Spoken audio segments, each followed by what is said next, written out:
is a beautiful world. People are born with this inherent love, this innate love of music. Go out and tell our story, let it echo far and wide. That's Tesfa Wandemagniu, director of choral ministries at Westminster Church in Minneapolis, Minnesota. He says his path to becoming a choir director had a very unlikely beginning. Grew up in Memphis, Tennessee, and I grew up in an environment that was tough.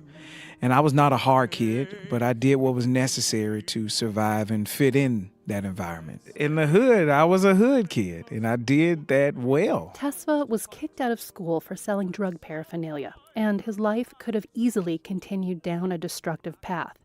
But it didn't. He was given a second chance by a choir director named Dr. Hedgeman at a nearby performing arts school. This mean old black lady, she just was like feisty. And I remember singing for her, and she was like, "There's something about you. I'm going to allow you into my program on probation." The experience changed him and taught him about the true power of music.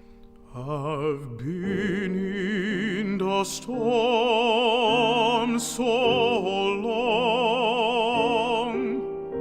I've been in the storm so long, chillin'. And that's what Dr. Hedgeman did for me. We would be singing a piece of music, and she's like, "Now think about how the slaves felt when they were singing this song. They weren't just singing pitches and rhythm.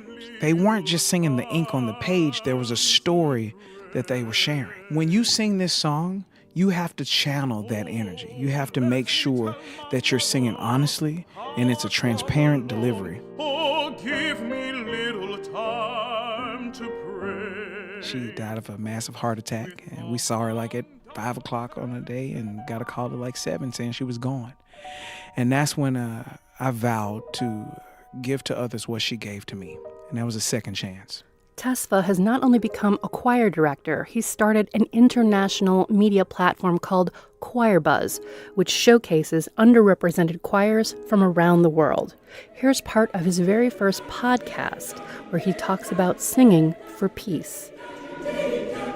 You're listening to the Nairobi Chamber Choir, conducted by Ken Wakia.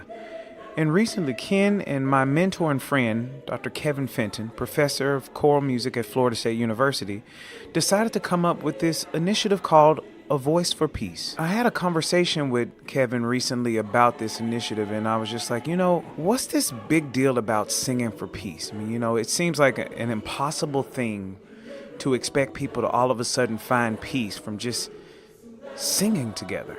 And this is what he had to say about the initiative. Muhammad Ali said impossible is just a big word thrown around by small men who find it easier to live in a world than they've been given than to explore the power they have to change it. And that thought kind of sparked this another word, and that is imagination for me. I think that once we imagine something, like if we can imagine a world with no violence, then we can imagine the steps that it takes to get to that world. And A Voice for Peace is one of the steps toward that kind of world, a world with no violence. And so I think that 1,000 decisions we make every day, they have this power to move us toward peace. But we first have to imagine a world of peace, because it is out there for us to grasp.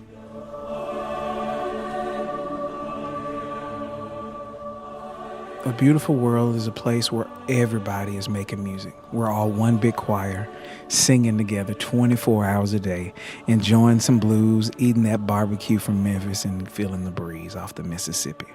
You can find out more about Tesfa and Choirbuzz online at abeautiful.world.